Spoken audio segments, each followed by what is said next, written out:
कन्हैया से कह दो किधर पे सुदामा गरीब आ गया है, किधर पे सुदामा गरीब आ गया है।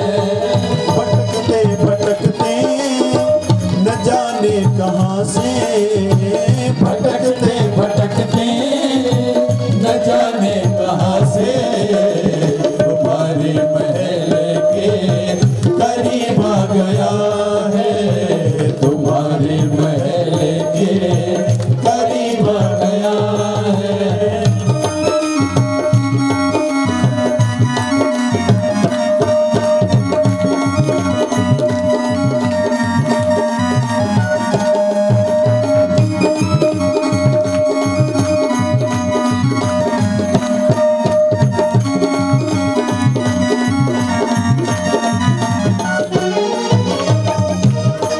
द्वारपालों ने देखा, क्या देखा? न सर पे है पगड़ी न तन पे है जामा, बता दो कन्हैया को नाम है सुदामा, बता दो कन्हैया को नाम है सुदामा।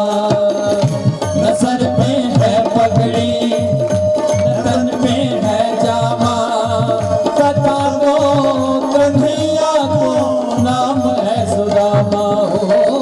न सर पे है पगड़ी न तन पे है जामा, बता दो कन्हैया को नाम है सुदामा, बता दो कन्हैया को नाम है सुदामा। तुम एक बार मोहन से जा कर के कह दो, तुम एक बार मोहन से जा कर के कह दो कि मिलने सखावत नसीब आ गया है, कि मिलने सखावत नसीब आ गया है। अरे द्वारपालो कन्हैया से कह दो, अरे द्वारपालो कन्हैया से कह दो किधर पे सुदामा गरीब आ गया है, किधर पे सुदामा गरीब आ गया है।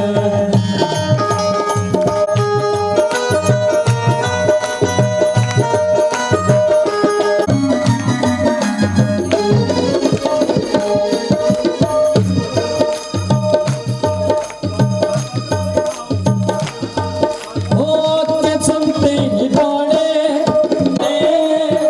चले आए मोहन, लगाया गले से सुदामा को मोहन, लगाया गले से सुदामा को मोहन। कि सुनते ही दौड़े चले आए मोहन, लगाया गले से सुदामा को मोहन। सुनते ही दौड़े चले आए मोहन, लगाया गले से सुदामा को मोहन, लगाया गले से सुदामा को मोहन। हुआ रुक्मणी को बहुत ही अचंभा, हुआ रुक्मणी को बहुत ही अचंभा, कि मेहमान कैसा अजीब आ गया है, ये मेहमान कैसा अजीब आ गया है। अरे द्वारपालो सुंदर से कह दो, अरे द्वारपालो कन्हैया से कह दो किधर पे सुदामा गरीब आ गया है, किधर पे सुदामा गरीब आ गया है। भटकते भटकते न जाने कहाँ से भटकते भटकते है, तुम्हारे महल के करीब आ गया है, तुम्हारे महल के करीब आ गया है। कृष्ण भगवान की जय हो।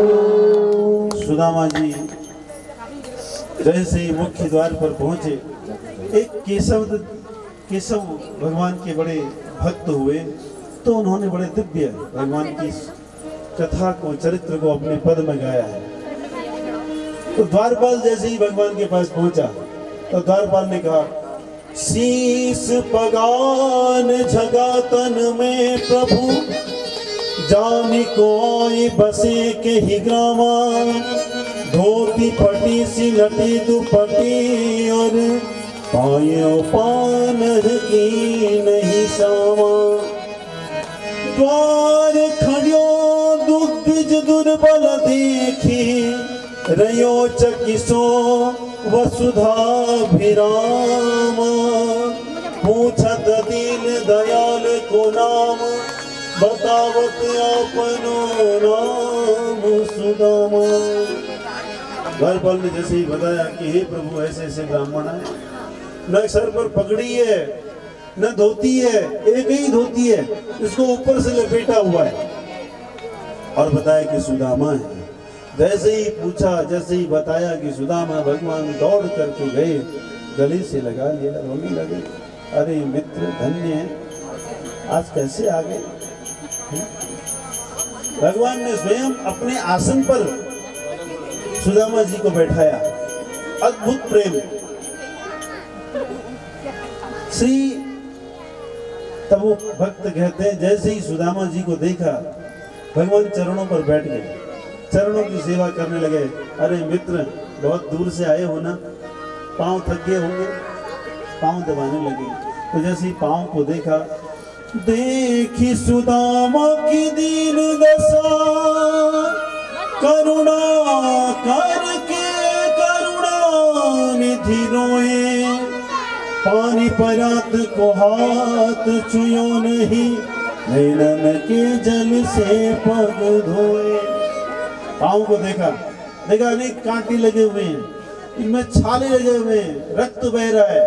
भगवान ने सुदामा जी को देख करके बड़े दुखी हो गए, नेत्रों में से जलधार प्रकट होगी, मानो गंगा जी ही प्रकट हो गई। रुक्मिणी जी को इशारा किया, रुक्मिणी जी जब तक जल लेकर के आती, भगवान ने अपने नेत्रों के जल से, आंसुओं से ही सुदामा जी के चरणों का प्रक्षालन कर दिया, चरण धो। भगवान बोले, ऐसे बिहाल विवाइन सो, पग कंटक जाल लगी पुनि जोए, हाय महा दुख पाए सखा, तुम आए तैन किते दिन खोए। भगवान ने जब वो पांव की स्थिति देखी, बड़े दुखी हो गए और कहने लगे, सुदामा आज तक क्यों नहीं आई? तुमको मेरी याद नहीं आई क्या? तुम भूल गए क्या कि कृष्ण तुम्हारा मित्र है? सुदामा जी बड़े प्रसन्न हैं, और प्रसन्नता में सुदामा जी की आंखों से, नेत्रों से जल बह रहा है, और भगवान दुखी है सुदामा जी को देख करके, दुखी मन से इनके नेत्रों से जल बह रहा है। सुदामा की ऐसी स्थिति।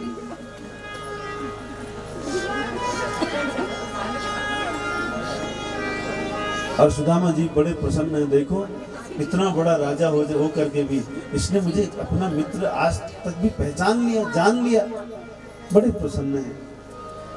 और तो भगवान ने बड़ी सेवा की सुदामा जी को। श्रीमद् भागवत में तो कहा है कि श्री सुदामा जी भगवान के दिव्य भवन में, रुक्मिणी जी के भवन में पहुंच गए हैं, सीधा रुक्मिणी जी के भवन में, और भगवान ने अपने पर्यंक पर, अपने पलंग पर, जिसमें भगवान विश्राम करते हैं, उस पर बैठाया है, खूब सेवा की, स्नान आदि कराया है। स्नान करके सुदामा जी जब उनको दिव्य वस्त्र आभूषण पहनाए, सुदामा जी उस पलंग पर वापस आए तो भगवान चरणों की सेवा करने लगे, चरण दबाने लगे। बड़े प्रसन्न है सुदामा। भगवान कहते हैं, अरे सुदामा धन्य है भाई, बड़े दिनों बाद आए हैं। अच्छा एक बात बताओ, जब तुम गुरुकुल से पढ़ करके घर गए ना, तो तुमने शादी की कि नहीं की? शादी हुई नहीं हुई? क्योंकि तुम तो बड़े बैरागी थे, शादी हुई? सुदामा जी बोले, अरे कन्हैया क्या करें भाई, जैसे ही मैं गुरुकुल से पढ़ करके घर गया ना, तो पिताजी ने पहले ही कन्या ढूंढ करके रखी, जैसे ही गए शादी हो गई। भगवान बोले, देख मित्र, तूने अपनी शादी में निमंत्रण भी नहीं दिया भाई। सुदामा बोले क्या करते हैं, परिस्थिति ऐसी थी कि समय ही नहीं मिला निमंत्रण देने का, जल्दी से शादी हो गई। बोले अच्छा चल एक बात बता भाई, अगर तेरी शादी हो गई है तो भाभी ने कुछ तो भेजा होगा, मेरे लिए क्या भेजा है? अब सुदामा जी जो पोटली लाए थे उसको छुपाने लगे। क्या ये कन्हैया को मैं 4 मुट्ठी चावल, जो कि वो भी 4 घरों से, अलग अलग घरों से मांग करके लाए हैं, इसको कैसे दूं? क्या ये खाएगा? कैसे कैसे दूं? इतने बड़े राजा को मैं 4 मुट्ठी चावल कैसे दूं? दुखी है, सोच रहे हैं। भगवान समझ गए, क्योंकि भगवान तो मन की बात जानते हैं। तो सुदामा जी बात को काट रहे हैं। अरे कन्हैया देख भाई, तुझे याद है गुरुकुल में हम कैसे रहते थे, हैं? कितना आनंद, कितने प्रेम से रहते थे। और वो याद है एक बार जब गुरु माता ने हमको वन में भेजा था, रात्रि में वर्षा हो गई भाई, बड़ी कैसे रात हमने वो काटी। भगवान बोले बिल्कुल याद है भाई, कैसे भूल सकते हैं। और गुरुजी हमको इतना प्रेम करते थे, गुरुजी हमसे बहुत प्रेम करते थे, और उन्होंने खूब आशीर्वाद भी हमको बार बार दिया है। तुष्टो हम भो द्विज श्रेष्ठा सत्या संतु मनोरथा छंदासयातया मानी भवन्ति परत्र। गुरुकुल के वो दिन बड़ा आनंद आता था। भगवान बोले देख बातें बहुत होगी, ये बता भाभी ने क्या भेजा, घर से लाए क्या मेरे लिए? सुदामा जी छुपा रहे। भगवान समझ गए, जबरदस्ती छीन लिया और खोल करके देखा, महाराज उसमें तो चावल है। और जब देखा, स्थिति समझ गए भगवान। भगवान तो अंतर्यामी है। भगवान ने कहा कि पत्रम पुष्पम फलम तोयम यो मे भक्त्या प्रयच्छति तदहम भक्ति परतवस्नामि प्रियात्मनः। हे सुदामा, मुझे पत्र पुष्प फल जल कोई भी यदि प्रेम से दे देता है ना, मैं उसको स्वीकार करता हूँ, भक्ति से मैं उसको स्वीकार कर लेता हूँ। और देखा, एक मुट्ठी चावल पकड़े और ध्यान किया, तो संदेशा मानो भगवान को पहुंच गया है। और भगवान ने एक मुट्ठी चावल खाए और बोले, एक मास द्वे पाख में 2 एकादशी होए, भाभी तेरे भवन में अब नित्य द्वादशी हो। अब बहुत एकादशी हो गई है, अब रोज द्वादशी हुआ करेगी। जब वैष्णव घर में एकादशी का व्रत होता है ना, तो द्वादशी के दिन खूब व्यंजन बनते, खूब भोग बनते, है ना। तो भाभी अब आज से खूब व्यंजन बना करेंगे, खूब भोग बना करेंगे।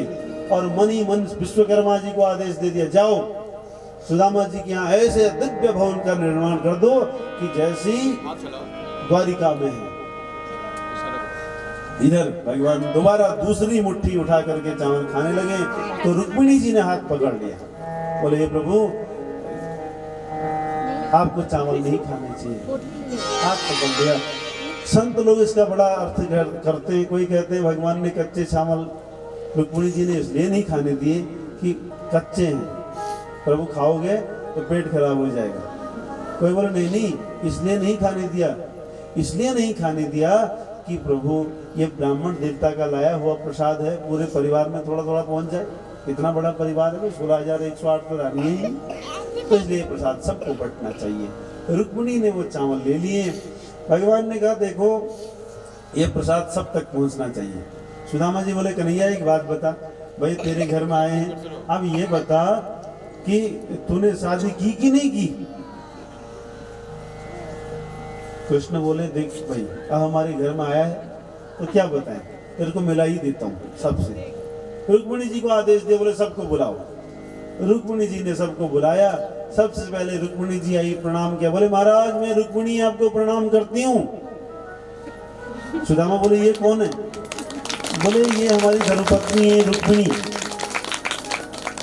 आशीर्वाद दिया, बोले सौभाग्यवती भव, पुत्रवती भव, पति प्रिया भव। कितने में सत्यभामा आ गई। सत्यभामा ने प्रणाम किया, महाराज मैं सत्यभामा प्रणाम करती हूँ। अब सुदामा जी ने बड़े गौर से देखा, बोले ये कौन है? बोले ये भी हमारी धर्मपत्नी है। बोले अच्छा 2 शादियां कर रखी हैं। भगवान बोले गिनो मत, बस आशीर्वाद देते जाओ। सत्यभामा ने को आशीर्वाद मिला, महाराज पुत्रवती भव पतिव्रता भव। इतने में जाम्बवती आ गई। जाम्बवती ने कहा महाराज मैं जाम्बवती आपको प्रणाम करती हूँ। अब सुदामा जी ने कहा अरे कन्हैया ये कौन है? बोले ये भी वही है। बोले अच्छा 3 शादियां कर रखी हैं? बोले गिनो मत, बस आशीर्वाद देते जाओ। अब 2 4 5 6 8 10 आ गई।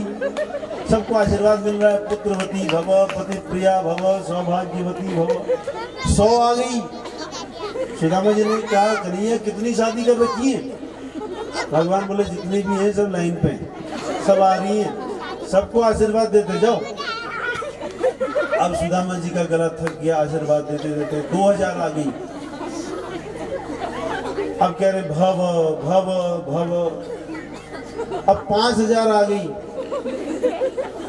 बड़ा हाथ थक गया आशीर्वाद देते देते। कन्हैया से बोले सुदामा अरे कन्हैया कितनी शादी कर रखी है बता तो सही। भगवान बोले अभी तो आधी भी नहीं है। बोले तब तो मैं मेरा बस आज यहीं पर हालत खराब हो जानी है, मैं कितना आशीर्वाद दूंगा? कितनी है तो बता तो सही। बोले 16,108 है। बोले तब तो मेरा हो गया, क्या करें? मैं इतनों को आशीर्वाद नहीं दे सकता। एक काम कर, तू सबके हिस्से का तो प्रणाम कर दे। क्यों? क्योंकि सबका तो पति है, ये सब तेरी पत्नी है।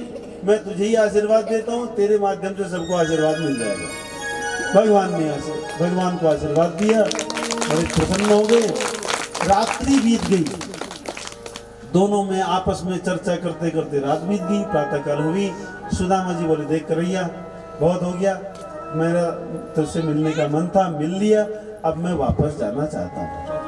भगवान ने भी नहीं कहा कि रुको 2-4 दिन रुको यहाँ। बोले ठीक है तेरा मन जाने का है तो जाओ। अब सुदामा जी सोचने लगे इसने तो कुछ दिया ही नहीं। सुशीला कह रही थी तुझे बहुत दे देगा, इसने तो कुछ दिया ही नहीं।